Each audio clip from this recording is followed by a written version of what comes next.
Nous quittons le massif du Sancy et le Puy de Dôme pour nous rendre à Saint-Flour, dans le département du Cantal.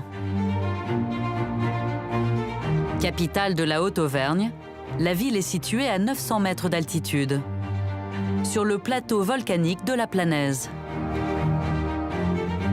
Il est dominé par le plomb du Cantal. C'est un des plus vieux volcans d'Auvergne. Il s'est formé il y a près de 3 millions d'années. Avec ses 1855 mètres d'altitude, le plomb du Cantal est le deuxième plus haut sommet du Massif central, après le puy de Sancy.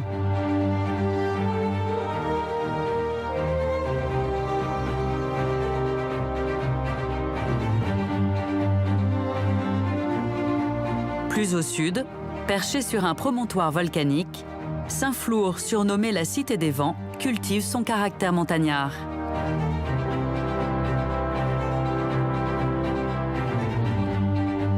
Elle est séparée en deux, avec la ville haute située sur la Planaise et la ville basse nichée dans la vallée de l'Ander.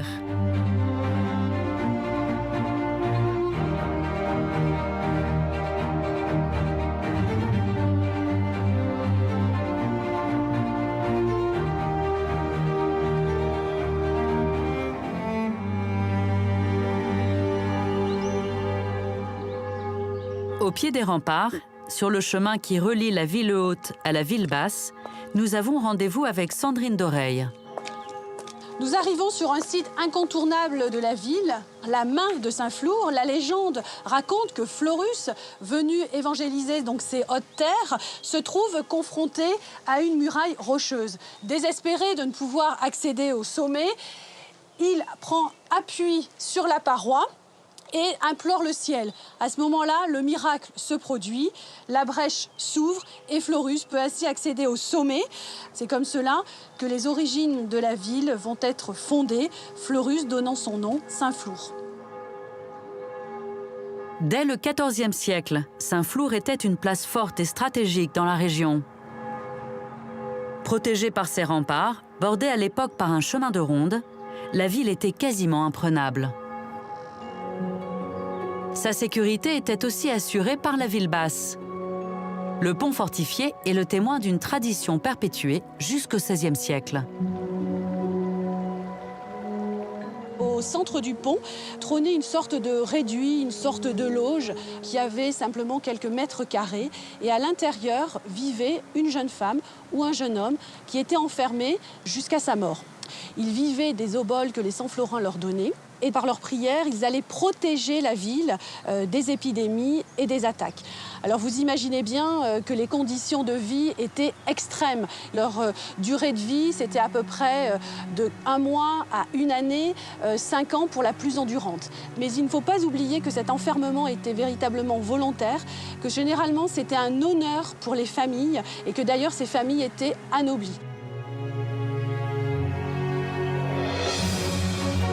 Saint-Flour est caractérisé par sa cathédrale monumentale aux allures de château fort. L'édifice de style gothique est en basalte et a été construit pour l'essentiel au XVe siècle. Après les destructions de la Révolution française, seules 2 tours sur les 4 originelles ont été relevées. La façade est ornée de 3 portails flamboyants. Une statue en pierre de Volvic, représentant Saint-Flour, est placée au-dessus de l'entrée principale.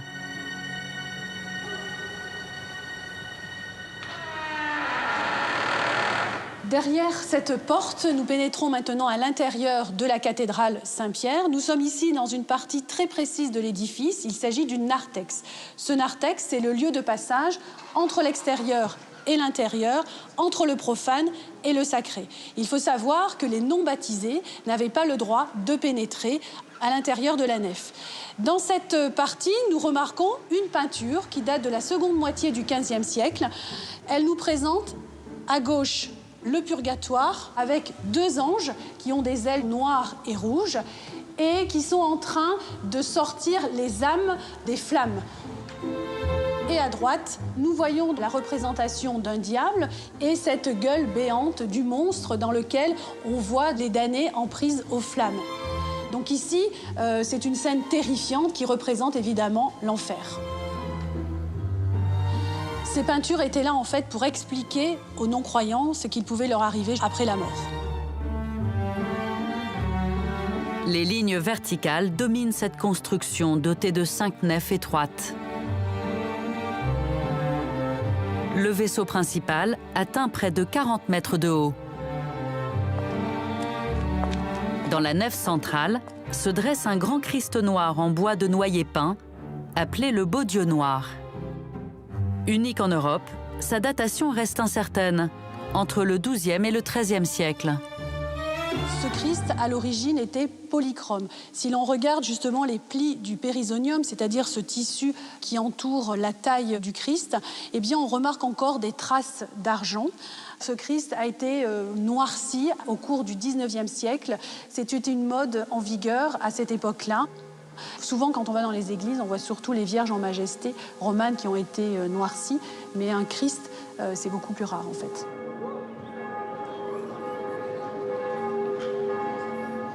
Les ruelles de Saint-Flour abritent de nombreux hôtels particuliers. Leurs façades témoignent de la richesse de l'ancienne noblesse locale. À 2 pas de la cathédrale, Sandrine Doreil nous ouvre les portes d'une de ses demeures les mieux conservées.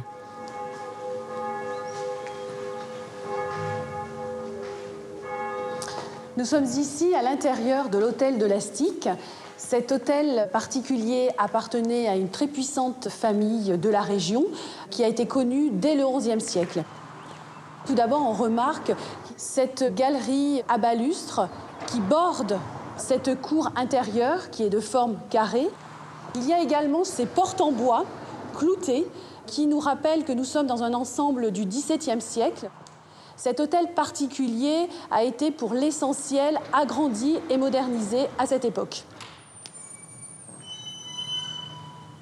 À l'intérieur, la pièce maîtresse de la construction reste cet escalier de pierre monumental réalisé au XVIIe siècle.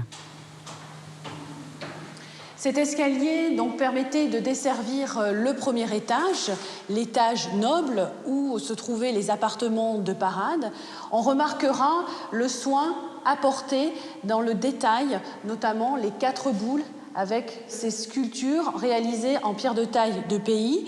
Cet escalier symbolise à lui seul le prestige, évidemment, de la bâtisse, mais aussi de ses habitants.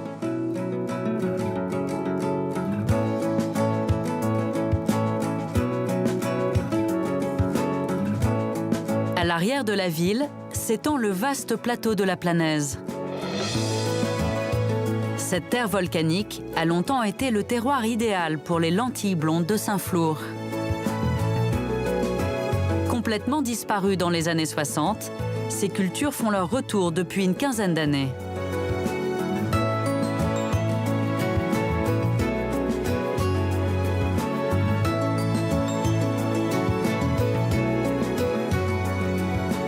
Nous sommes en juillet, en pleine récolte.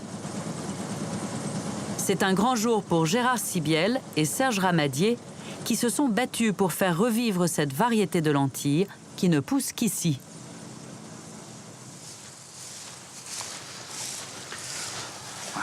Elles sont bien sèches. Ah oui. Un craque sous la dent, ouais, donc il n'y a aucun souci. Pas de problème. On est reparti vraiment de zéro. C'est vrai que ça nous tient énormément à cœur de la revoir vivre.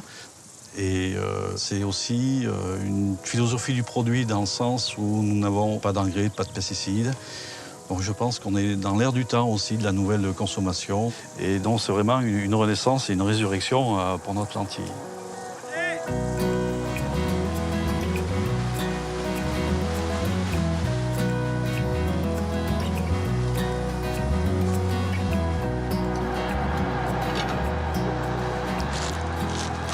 Et voilà la récolte. Bon. Elle est sale, mais bon, on l'a triée. Humide. Ouais. Ah, elles sont bons, ça sent le terroir. la terre. Aujourd'hui, 80 hectares ont pu être ressemés. Mais il y a 50 ans, des cultures de lentilles s'étendaient à perte de vue sur plus de 1500 hectares. À l'époque, c'est en famille que l'on récoltait les lentilles blondes. Et chaque année, plus de 1200 tonnes étaient vendues en France et à l'étranger.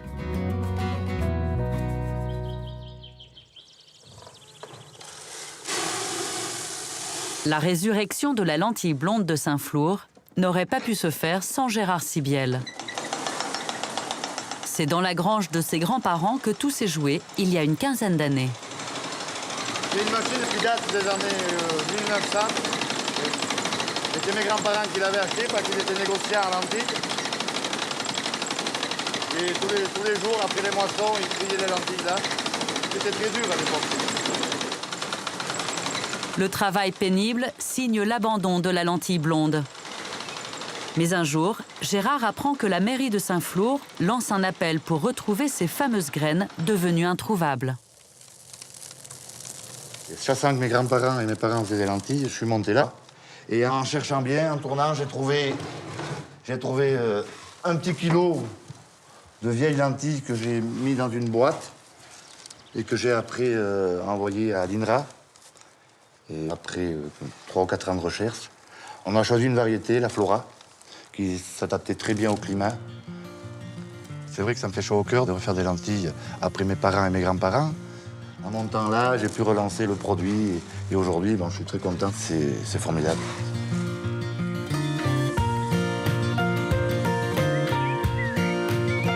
Après la récolte du jour, une grande tablée est organisée pour partager un repas traditionnel autour des lentilles blondes.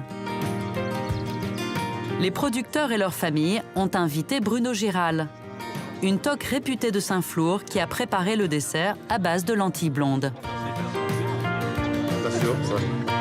C'est Gisèle, la femme de Gérard Sibiel, qui a préparé le plat familial. Saucisses aux lentilles comme nos grands-mères faisaient, le plus simplement possible.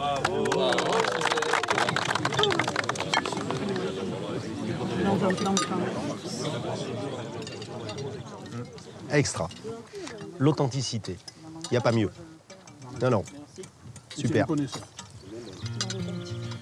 On retrouve ce goût châtaigne, ce côté noisette qui est propre à la lentille blonde de Saint-Flour. On est encore dans un pays qui a cette authenticité et il faut qu'on la préserve, c'est vraiment une nécessité.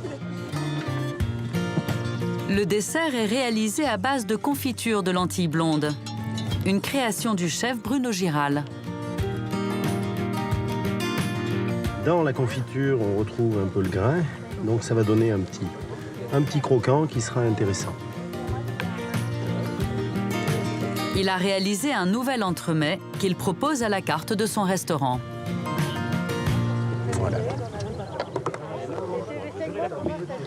Donc on a une ganache au chocolat, un biscuit, une ganache au chocolat et une mousse au chocolat. Et la confiture de lentilles qui est intégrée dans l'ensemble des produits.